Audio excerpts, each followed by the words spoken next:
jelas riba, teman-teman sekalian.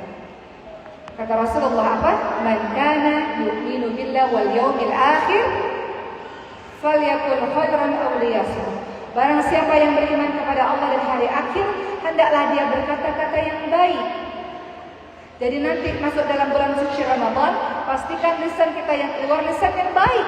Bayangkan kalau tadi ada yang mengatakan saya satu kali Ramadan mau 3 kali khatam, 4 kali khatam, sampai 10 kali khatam, pasti sedikit bicaranya itu. Betul nggak? Pasti sedikit kumpul-kumpul dengan teman-teman yang tidak ada manfaatnya. Kenapa? Karena waktunya sibuk habis dengan Al-Quran. Bulan Ramadan, syahrul Quran, syahrul tilawah, bulannya Quran, bulannya tilawah, bulannya kita banyak baca Quran. Kalau kita sudah punya target dalam bulan Sya'ban ini, di bulan Ramadan 3 kali khatam, 4 kali khatam, sampai 10 kali khatam, pasti sedikit kita bicara. Kalaupun kita bicara, pasti bicara yang penuh dengan manfaat.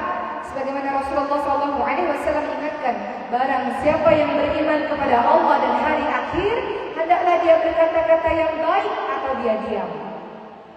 Diamnya orang-orang beriman bukannya diam kosong, tidak ada apa-apa, tapi diamnya juga terus zikrullah. Dia banyak berpikir kepada Allah Subhanahu wa taala. Macam-macam zikir, silakan. Subhanallah walhamdulillah wa la ilaha illallah wallahu akbar, la haula wala quwwata illa billah, atau banyak istighfar, astagfirullahal azim, astagfirullahal azim, silakan. Silakan lisan ini banyak berzikir kepada Allah Subhanahu wa taala. Begitu teman-teman sekalian. Berikutnya, kita tahu bahwa bulan Ramadan adalah bulan yang paling utama dari 12 bulan. Dan Allah wajibkan puasa, di mana puasa ini bagian dari rukun Islam. Apa kata Rasul? Islam dibangun di atas 5 perkara dalam hadis riwayat muttafaqun alaih. Bahwa pertama, syahadat tiada Tuhan selain Allah, Nabi Muhammad Rasulullah Allah. Kedua, menegakkan salat. Ketiga, menunaikan zakat. Keempat, puasa di bulan suci Ramadan. Dan kelima, menunaikan haji bagi umat bagi yang mampu. Jadi puasa di bulan suci Ramadan bukan perkara main-main. Ini bagian dari rukun Islam. Engkau hendak disebut sebagai seorang muslim, puasa teman-teman sekalian. Dan gak susah puasa di Indonesia. Kita ini mayoritas Islam, 87% kita ini Islam. Masjid di mana-mana, orang puasa di mana-mana. Dan jamnya kita juga bukan terlalu lama, tidak seperti negara di luar yang mungkin puasanya lama berjam-jam, yang mereka minoritas dan susah untuk puasa karena semua orang makan di depan mereka. Nggak ada alasan untuk kita nggak puasa di bulan suci Ramadan, teman-teman sekalian. Itu bagian dari rukun Islam. Ya. Namun untuk menyambut bulan suci Ramadan dengan penuh kebahagiaan, penuh kegembiraan, ada hal-hal yang harus kita persiapkan. Apa itu? Pertama, persiapan ilmu. Masuk bulan suci Ramadan, masih ada waktu beberapa hari ini. Persiapan ilmu. Kata Umar bin Abdul Aziz, beliau mengatakan, barang siapa yang beribadah kepada Allah tanpa ilmu, maka dia akan membuat banyak kerusakan daripada banyak kebaikan.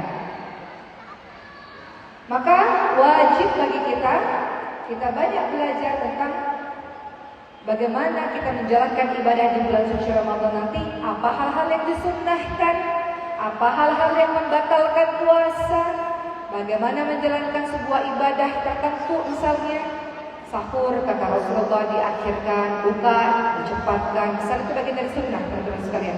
Sholat tarawih sama imam sampai selesai, maka engkau digolongkan orang yang sholat semalaman penuh misalnya. Kita tahu Rasulullah banyak sedekah di bulan Ramadan.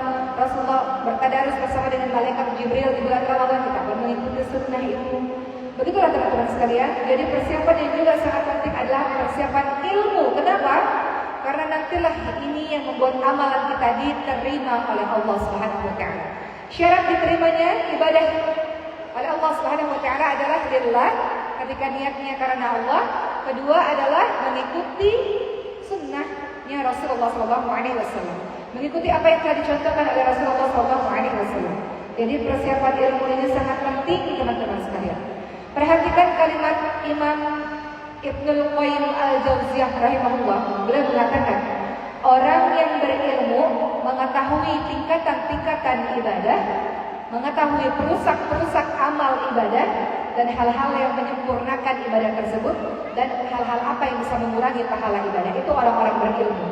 Jadi kita masuk bulan suci Ramadan bukan nggak tahu apa-apa, langsung saja puasa, tapi banyak baca, banyak dengar ceramah, banyak cari tahu agar kita maksimal dalam menjalankan ibadah di bulan suci Ramadan ini. Saya mau kasih satu contoh teman-teman sekalian. Hadis riwayat muttafaqun alaih. Sebuah hadis sahih yang hadis ini terkenal sekali, teman-teman sudah tahu tentang perbedaan orang-orang yang ahli ibadah saja tanpa ilmu dengan orang yang berilmu dan ahli ibadah. Pernah dengar cerita orang yang membunuh 99 orang? Hadis itu terkenal sekali. Jadi orang ini sudah buat dosa banyak, teman-teman. Dia membunuh 99 orang. Kemudian dia datang kepada ahli ibadah yang tidak berilmu. Wahai ahli ibadah, saya sudah bunuh 99 orang. Saya mau bertaubat kepada Allah. Apakah Allah mengampuni dosa-dosa saya? Ahli ibadah yang tidak berilmu ini mengatakan, tidak mungkin Allah mengampuni dosa-dosamu. Dosamu sudah banyak sekali, membunuh 99 orang. Bagaimana Allah bisa mengampuni dosamu? Sedangkan di Islam ini kita bunuh satu nyawa yang tidak ada alasan apapun. Artinya kita membunuh seluruh nyawa. Maka kata ahli ibadah ini, kau tidak akan diampuni oleh Allah. Maka orang yang mau bertaubat ini marah, kesal dan membunuh sang ahli ibadah. Jadilah 100 orang dia bunuh, teman-teman sekalian. Lalu dia datang dengan orang berilmu, ulama, orang berilmu yang takut kepada Rabbnya. Orang berilmu itu orang yang paling takut kepada Allah Subhanahu wa taala. Ketika ditanya, wahai orang berilmu, orang alim, orang yang bijaksana, saya telah membunuh 100 orang, apakah Allah mengampuni dosa saya? Kata orang berilmu, tentu saja. Allah Maha Pengampun, Allah Maha Penyayang. Tapi dengan syarat, kalau engkau mau bertobat, mau berhijrah, mau berubah, pindah lingkungan, pindah pergaulan. Karena yang kemarin itu buruk dan bisa menarikmu ke jalan yang buruk, pindah. Di tengah perjalanan dia meninggal dunia. Kira-kira dia masuk ke neraka atau masuk ke syurga, teman-teman sekalian? Masuk ke mana? Ada malaikat dua, satu malaikat rahmat, satu malaikat azab. Kata malaikat rahmat, saya yang paling berhak membawa dia. Kata malaikat azab, saya yang paling berhak karena dia sudah bunuh 100 orang. Kata malaikat rahmat, tapi dia sudah berniat untuk melakukan kebaikan. Kata malaikat azab, tapi dia baru berniat, belum melakukan. Jadi mana yang paling berhak untuk membawa si orang ini? Malaikat rahmat. Kenapa? Karena seseorang itu di akhir hidupnya sudah berniat baik. Husnul khatimah. Walaupun belum dilakukan kebaikan itu sudah berniat baik. Dalam agama ini teman-teman sekalian, kalau kita melakukan satu kebaikan dinilai, kalau kita berniat baru niat satu kebaikan, baru berniat dinilai satu kebaikan. Kalau kita lakukan maka dinilai 10 kebaikan. Kalau kita berniat buruk, berniat maksiat, baru niat, tidak dicatat kejelekan sama sekali. Tapi kalau kita lakukan kejahatan itu dicatat 1 kejelekan.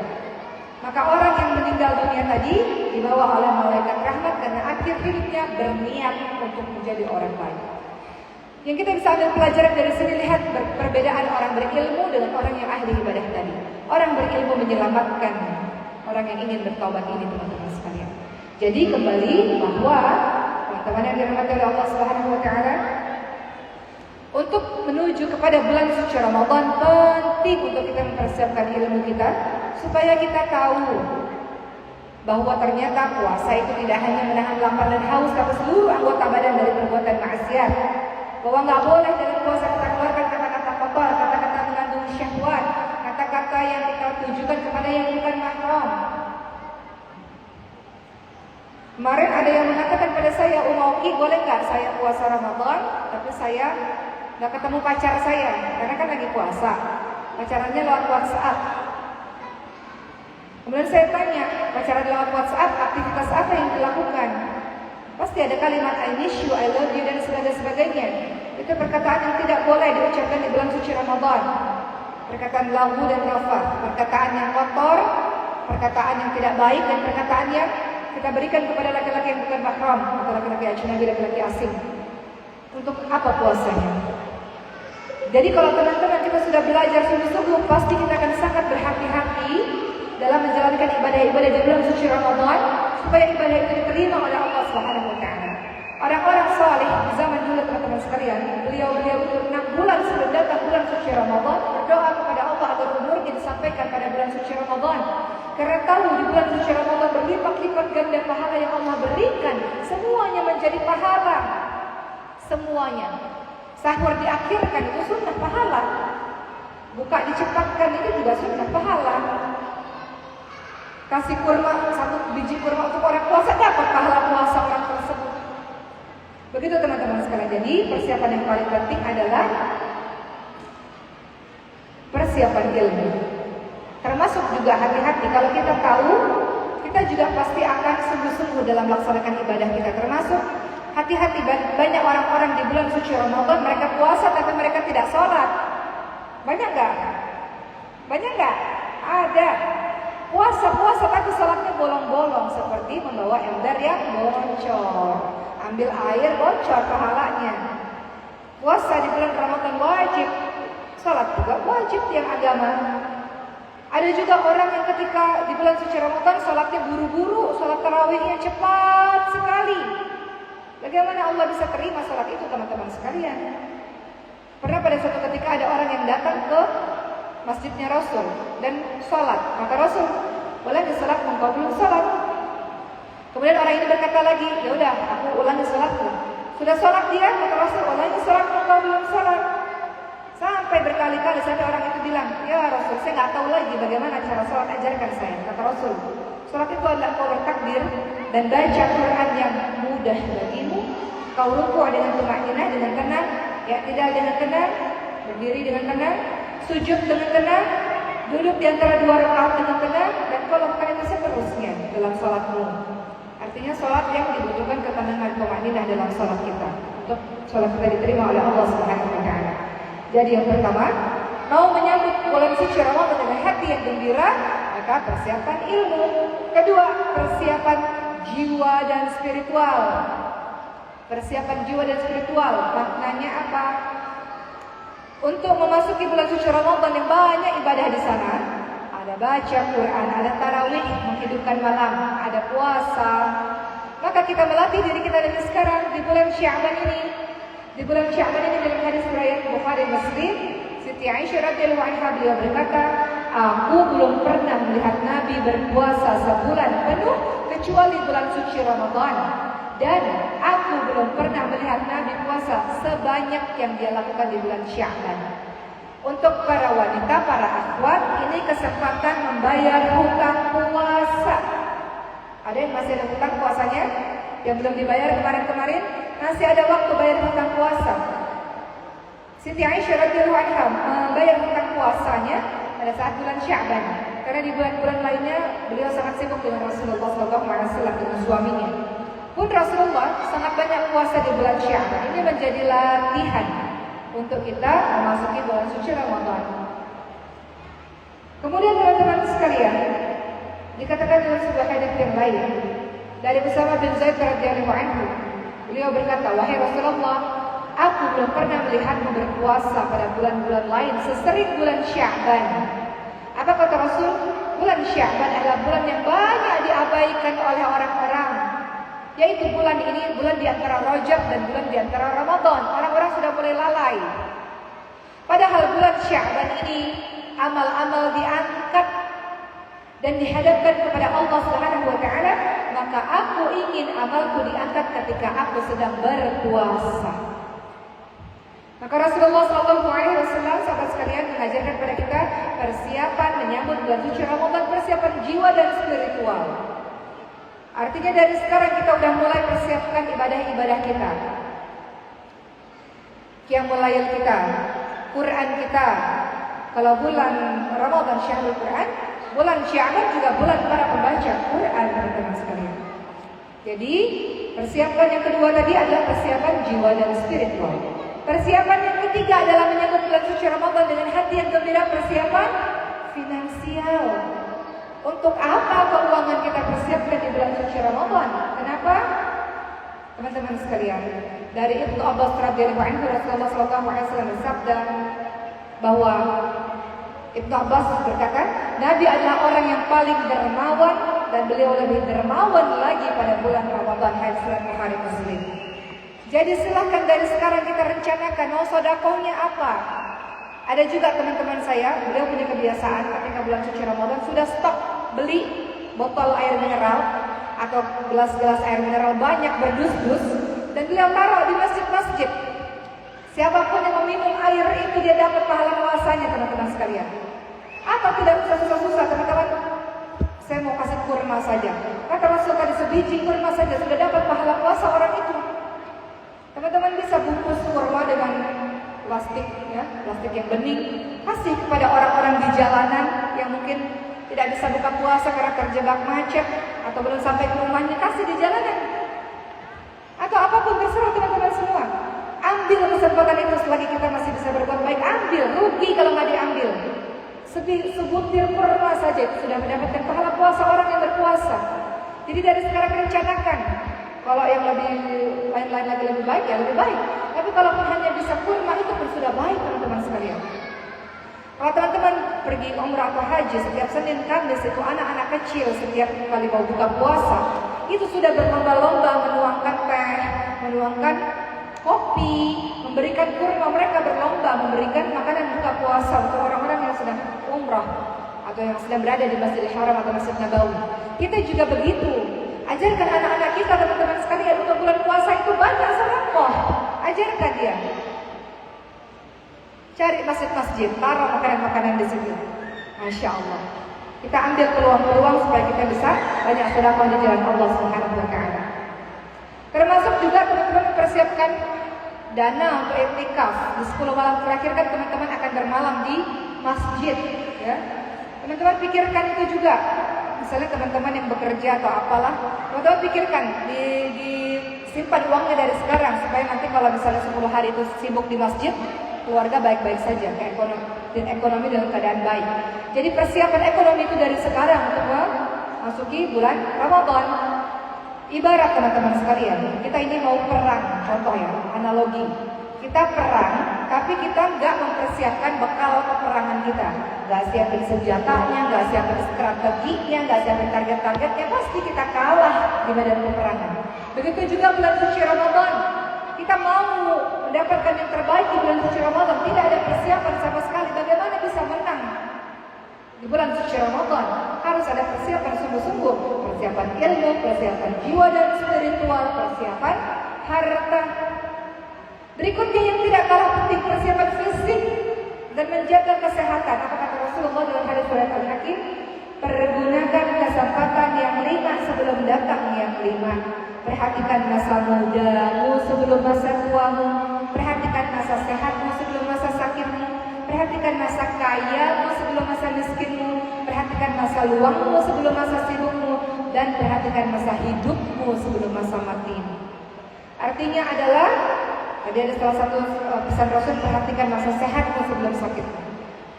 Artinya adalah memasuki bulan suci Ramadan harus dengan fisik yang prima. Jaga kesehatan dari sekarang supaya kita bisa melakukan yang terbaik di bulan suci Ramadan. Jaga kesehatan itu maknanya macam-macam. Adalah apa? Ba'da isya, cepat tidur, bangun lebih awal, jangan begadang tengah malam teman-teman sekalian. Kita ini sudah tahu fisik kita lemah, atau kita ini sudah tahu kita harus bangun awal untuk baca Quran, untuk mengawali hari dengan Quran, tapi kita memilih bergadang. Jaga kesehatan itu maknanya menghindarkan diri dari perbuatan yang tidak ada gunanya.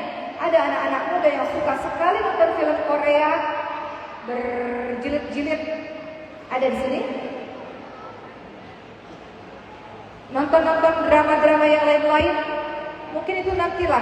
Sekarang ini sudah mulai masuk kepada Sya'ban dan Ramadan. Semua orang sudah mulai berlari. Boleh nggak itu nanti dulu teman-teman sekalian? Apalagi bulan Ramadan nanti. Hindarkan menonton perkara-perkara yang tidak ada manfaatnya. Karena semua orang sibuk dengan Qur'annya, sibuk dengan ibadah-ibadahnya. Jadi kembali lagi persiapan yang keempat, persiapan fisik, sehat. Kita harus sehat supaya di bulan suci Ramadan kita bisa puasa maksimal. Walaupun tentu saja ada rukhsah, ada keringanan untuk orang-orang yang hamil, untuk orang-orang yang menyusui, orang-orang yang sakit. Apabila memang tidak bisa puasa, tidak berpuasa, tinggal nanti ganti di hari-hari berikutnya. Ba'da Ramadan. Atau kalau betul-betul tidak bisa sama sekali bisa bayar fidyah. Itu keringanan dalam agama ini. Tapi kita yang sehat, maka berazam saya harus sehat. Ramadan gak boleh sakit, jangan sampai sakit, sehat. Supaya kita bisa ibadah maksimal teman-teman sekalian. Kemudian yang berikutnya yang kelima, persiapan menuju bulan suci Ramadan. Tidak hanya persiapan ilmu, tidak hanya persiapan ibadah dan jiwa, spiritual dan jiwa, tidak hanya persiapan finansial, tidak hanya persiapan kesehatan, tapi juga perbanyak taubat kepada Allah Subhanahu wa taala. Bulan suci Ramadan, bulan suci, kita mau memasuki bulan suci Ramadan dengan diri yang suci, dengan taubatan nasuha, taubatan yang sebenar-benarnya, taubatan yang semurni-murninya, taubatan yang sesungguh-sungguhnya. Dalam surah At-Tahrim ayat ke-8 Allah Subhanahu wa taala berfirman, "A'udzu billahi minasyaitonir rajim. Ya ayyuhalladzina amanu tubu ila Allahi taubatan nasuha." Wahai orang-orang beriman, taubatlah kepada Allah dengan taubatan yang semurni-murninya, taubatan nasuha. Masing-masing kita punya dosa yang sampai hari ini mungkin kita masih lakukan, teman-teman sekalian. Sudah cukup, berhenti. Mau sampai kapan melakukan dosa-dosa itu? Saat ini dosa masih ditutupi oleh Allah. Allah menutupi aib kita, tapi bukan berarti Allah menutupi terus-terusan. Bisa saja engkau terus-menerus melakukan perbuatan dosa itu, suatu waktu Allah buka siapa sesungguhnya dirimu, teman-teman sekalian. Jadi sudah berhenti dengan taubatan nasuha. Bagaimana cara taubatan nasuha? Berhenti, menyesal, melakukan kebaikan-kebaikan untuk kita menghapus dosa-dosa kita di masa lalu. Kalau kita ada salah pada orang, minta maaf kepadanya. Kalau kita ambil harta orang, kembalikan hartanya. Kembalikan hatinya yang terluka seperti sedia kala. Taubatan nasuha. Dan Allah Subhanahu wa taala sendiri menjanjikan dalam surah Az-Zumar ayat ke-53 mengenai mereka yang bertaubat. Allah katakan apa? A'udzu billahi minasyaitonir rajim. Kalimatnya adalah قل يا عبادي الذين أسرفوا على أنفسهم لا تقنطوا من رحمة الله إن الله يغفر الذنوب جميعا إنه هو الغفور الرحيم. Kata Allah, wahai hamba-hambaku yang telah melampaui batas, jangan berputus asa dari kasih sayang Allah. Allah mengampuni semua dosa-dosamu. Allah Maha Pengampun, Allah Maha Penyayang. Wahai orang-orang yang pernah melakukan perbuatan zina, Allah tidak panggil engkau dengan kalimat wahai penzina. Wahai engkau yang pernah minum khamar, Allah tidak pernah panggil engkau dengan memanggil wahai peminum khamar. Wahai orang yang berjudi, Allah juga tidak panggil engkau dengan wahai orang yang berjudi. Allah panggil kita dengan kalimat yang sangat santun, yaitu wahai orang-orang yang melampaui batas. Allah ingatkan pada kita semua, jangan berputus asa dari kasih sayang Allah. Allah mengampuni semua dosa-dosamu. Allah Maha Pengampun lagi, Allah Maha Penyayang. Teman-teman yang dirahmati oleh Allah Subhanahu wa taala, karena cara kerja syaitan adalah yuwaswisu fi sudurin nas minal jinnati wan nas.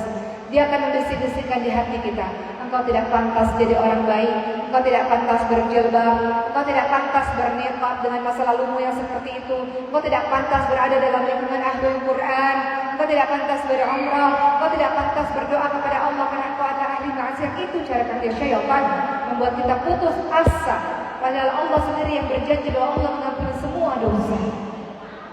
Maka banyak beristighfar kepada Allah Subhanahu wa taala. Teman-teman lihat dalam surah Nuh ayat ke-10 sampai ayat ke-12. Kalau kita musim kemarau ingin hujan, istighfar. Kalau kita belum punya anak, ingin Allah anugerahi anak, istighfar. Kalau harta kita, ekonomi kita susah, mau Allah berikan rezeki, istighfar. Kenapa dengan beristighfar? Dosa-dosa kita itu menutup doa kita dikabulkan oleh Allah Subhanahu wa taala. Makanya kalau mau doa kita dikabulkan, banyak istighfar, banyak minta ampun agar doa itu tertembus ke langitnya Allah Subhanahu wa taala. Karena dosa-dosa menutup doa-doa kita dikabulkan oleh Allah Subhanahu wa taala. Dalam hadis riwayat Muslim, sahabat-sahabat sekalian, ada seorang yang berbuat dosa, kemudian dia menyesal dan dia datang kepada Allah. Allahumma firli dzambi. Kata Allah, lihatlah hambaku berbuat dosa dan dia datang kepadaku dan aku ampuni dia. Lalu orang ini sudah minta ampun kepada Allah, besok dia buat dosa lagi. Kemudian Kemudian dia datang lagi menangis-nangis di hadapan Allah. Allahumma ighfir li dzambi, Allah ampuni saya ya Allah. Kata Allah, hamba-Mu datang kepadamu berbuat dosa dan dia minta ampun kepadaku, maka Aku akan ampuni dia. Terus menerus begitu. Hari ini buat dosa, besok taubat. Hari ini buat dosa, besok taubat, begitu. Sampai-sampai Allah berkata apa teman-teman sekalian? Wahai hamba-Ku, beramallah sesukamu, sungguh engkau akan diampuni. Maknanya adalah Allah Maha Pengampun, Allah Maha Penyayang. Tapi hati-hati jangan pernah meremehkan dosa. Karena sekali kita melakukan perbuatan dosa, maka kita akan terjebak kepada dosa-dosa berikutnya. Saya ceritakan kemarin ketika dakwah juga di Cianjur.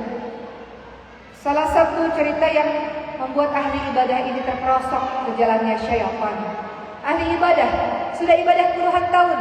Kemudian syaitan tidak pernah berhenti dalam menggoda manusia, teman-teman sekalian. Beliau katakan, wahai ahli ibadah, tidak maukah engkau ahli ibadah mencoba nakal sedikit saja, buat dosa sedikit saja? Bukankah Allah Maha Pengampun lagi Maha Penyayang? Setelah kau buat dosa, kau bisa bertobat kepada Allah. Maka syaitan mengatakan, pilihlah wahai ahli ibadah 3 dosa yang kau anggap ringan. Pilih salah satu, minum khamar, berzina atau membunuh. Kira-kira ahli ibadah ini memilih yang mana? Yang mana? Minum khamar. Ahli ibadah ini merasa minum khamar adalah dosa yang paling kecil, maka dia minum khamar. Tapi hati-hati, syaitan tidak berhenti sampai di situ. Kata syaitan, minum lagi. Jangan satu kali, minum lagi. Terus sampai dia mabuk. Ketika dia mabuk, ada perempuan di hadapannya dan kemudian akhirnya dia berzina. Dalam keadaan mabuk itu, ketika keesokan harinya dia bangun, dia takut. Bagaimana mungkin seorang ahli ibadah sepertiku melakukan perbuatan dosa besar seperti ini? Bagaimana kalau perempuan ini cerita kepada orang lain, maka rusaklah nama baikku? Maka dia membunuh perempuan tersebut. Karena meremehkan dosa, mau coba-coba dosa, maka dia terjebak pada dosa-dosa berikutnya. Cara kerja syaitan juga ada lagi, teman-teman sekalian. Ada sebuah cerita bagaimana seorang saudara laki-laki ini mengatakan, wahai ahli ibadah, orang yang saleh, ini adik perempuan saya titipkan kepadamu karena saya hendak melakukan sebuah perjalanan yang sangat jauh. Maka ahli ibadah ini meletakkan gadis tersebut ke rumah yang berbeda. Tapi syaitan tidak berhenti. Kata syaitan, wahai ahli ibadah, datanglah kepada perempuan tersebut. Perempuan tersebut sendirian, kasihlah makan untuknya. Maka ahli ibadah meletakkan piringnya itu di depan rumah. Kata setan itu, jangan di depan rumah, ketok itu pintunya supaya aku memberikan langsung kepadanya. Akhirnya si orang ahli ibadah itu memberikan makanan itu langsung kepada perempuan tersebut, saling menatap. Kata syaitan, ajaklah berbicara. Dia itu kesepian, sendirian. Ajaklah berbicara, tanda engkau adalah orang yang perhatian terhadapnya. Ajak dia berbicara. Diajak berbicara. Kata syaitan, masuklah ke dalam rumah. Kalau dilihat orang tidak enak, nanti akan timbul fitnah padahal kalian nggak ngapa-ngapain. Masuklah ke dalam rumah, ngobrollah lagi, kata syaitan. Teruslah ngobrol, kayaknya kalian saling cocok satu sama lain sampai ujung-ujungnya akhirnya naudzubillah min dzalik. Lakukan perbuatan yang dibenci oleh Allah Subhanahu wa taala. Itu cara kerja syaitan, step by step. Sedikit demi sedikit. Bagaimana syaitan juga menggoda ketika Nabi Adam alaihissalam memakan buah kuldi itu? Sedikit demi sedikit lewat Siti Hawa, sedikit demi sedikit sampai akhirnya Nabi Adam alaihissalam dengan Siti Hawa makan buah kuldi itu. Artinya teman-teman sekalian, walaupun Allah Subhanahu wa taala Maha Pengampun lagi Maha Penyayang, tapi jangan sekali-kali coba-coba, karena sekali kita masuk kepada perangkapnya syaitan, susah kita untuk kembali kepada jalan Allah Subhanahu wa taala. Jangan coba-coba. Dan ingat, Allah mematikan kita sesuai dengan kebiasaan kita. Jangan sampai pada saat kita buat maksiat itulah hari terakhir kita hidup, teman-teman sekalian. Banyak kan kematian-kematian mendadak, banyak gak? Jangan sampai puluhan tahun kita hafal Quran, kita baca Quran, tapi hanya karena ingin coba-coba, di akhir hidup kita itulah yang kemudian kita meninggal dunia suul khatimah. Nanti dengan keadaan buruk. Jangan sampai seperti itu. Jadi, memasuki bulan suci Ramadan banyak kita bertobat kepada Allah Subhanahu wa taala. Imam Nawawi rahimahullah berkata, seandainya seseorang berulang kali melakukan dosa demi dosa hingga 100 kali sampai 1000 kali, lalu dia bertaubat kepada Allah Subhanahu wa taala, Allah pasti menerima taubatnya dan dosa-dosanya gugur. Tapi ingat tadi, jangan sekali-kali coba-coba dan meremehkan dosa. Begitulah teman-teman yang dirahmati oleh Allah Subhanahu wa taala, memasuki bulan suci Ramadan kita membersihkan diri, membersihkan hati-hati kita. Bagi yang masih bermusuhan, sambung tali silaturahim. Tali silaturahim itu tali kekerabatan dengan orang-orang yang punya hubungan dekat dengan kita. Jangan bermusuhan dengan ibu, dengan ayah, dengan kakak, dengan adik, dengan paman, dengan bibi. Jangan. Kita sambung tali silaturahim. Kita gak mau bermusuhan, teman-teman sekalian. Pun dengan teman-teman kita yang lain. Ada mereka yang berbuat salah pada kita, kita bersihkan hati kita, teman-teman sekalian. Kita maafkan. Ada orang yang masuk syurga Allah Subhanahu wa taala. Kata Rasulullah, wahai para sahabatku, dia ahli syurga. Dia ahli syurga. Dia ahli syurga. Kemudian para sahabat bertanya, memangnya dia melakukan perbuatan apa sampai Rasul katakan dia ahli syurga? Salah seorang sahabat bermalam di rumah orang itu, ternyata barulah ketahuan. Dia melaksanakan ibadah-ibadah wajib, perkara-perkara sunnah biasa saja. Tapi ternyata yang membuat dia masuk ke syurga Allah, hatinya bersih. Tidak pernah marah berlebihan, tidak pernah dendam, tidak pernah iri, tidak pernah dengki, bersih hatinya. Hati yang bersih itu memasukkan dia ke syurga Allah Subhanahu wa taala. Jadi, memasuki bulan suci Ramadan, hati bersih, diri bersih, sudahlah bertobat kepada Allah Subhanahu wa taala, minta Allah kuatkan kita untuk mampu beramal salih, minta Allah kuatkan kita untuk meninggalkan segala macam perbuatan-perbuatan dosa, teman-teman sekalian. Dan terakhir, tentu saja kita berdoa kepada Allah.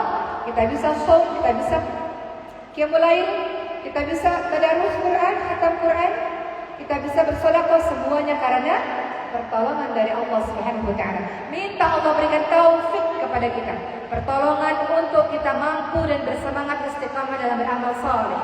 Itu semua Allah yang kasih. Minta sama Allah.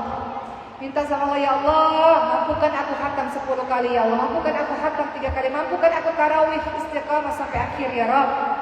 Mampukan aku shaum dengan mempuasakan seluruh anggota tubuh ini, ya Rabb. Minta tolong kepada Allah Subhanahu wa taala. Begitulah teman-teman sekalian, Allahumma balighna Ramadan. Kita berdoa kepada Allah agar Allah Subhanahu wa taala menyampaikan usia kita sampai di bulan suci Ramadan. Berbahagialah menyambut bulan suci Ramadan. Minta kepada Allah agar umur kita disampaikan kepada bulan suci Ramadan dan kita dikuatkan fisiknya, ruhiyahnya, ilmunya, hartanya untuk memberikan yang terbaik di bulan suci Ramadan, insyaallah. Baik, teman-teman yang dirahmati oleh Allah Subhanahu wa taala, saya ingin tayangkan satu video. Oh, videonya di situ ya. Di sini nggak kelihatan loh bapaknya. Bisa, ya. Jadi dalam 5 tahun belakangan ini kami bersama dengan teman-teman lainnya menjalankan dakwah Al-Quran. Sekarang juga Master Muhaffaz. Ini memang khusus yatim piatu mu'alaf du'afa full beasiswa gratis. Sedang buka pendaftaran. Jadi teman-teman boleh daftar dan seleksi. Dan Masya Allah, dengan wasilah Quran mereka pergi umrah, dengan wasilah Quran mereka dapat beasiswa kuliah S1 S2. Masya Allah, teman-teman yang sudah hatinya terikat dengan Quran, banyak keajaiban-keajaiban yang Allah berikan. Dan lihatlah ini video ketika mereka di wisuda. Ya, ada 70 orang pada saat itu yatim piatu mu'alaf du'afa. Banyak dari mereka yang tidak tahu orang tuanya siapa. Dan pada saat wisuda itu dihadiri juga oleh Syekh Syarif Rashid. Siapa di sini yang suka dengan murotal Syekh Syarif Rashid? Itu beliau nanti ada di video ini ya, beliau datang ke Indonesia pada saat itu. Dan mudah-mudahan video ini menggugah hati kita untuk kita istiqamah dengan Al-Quran, insyaallah. Silakan kita pilih.